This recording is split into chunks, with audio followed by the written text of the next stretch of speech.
యెహోవాయే చేసిన కార్యం అవునని కాదని అనజాలం, ఇది మన కన్నులకు ఆశ్చర్యం. యెహోవాయే చేసిన కార్యం అవునని కాదని అనజాలం, ఇది మన కన్నులకు ఆశ్చర్యం.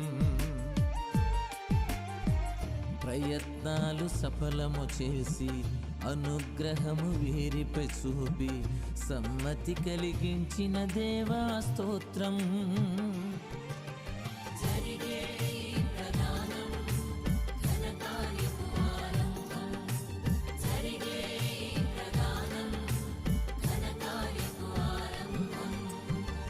యెహోవాయే చేసిన కార్యం అవునని కాదని అనజాలం, ఇది మన కన్నులకు ఆశ్చర్యం.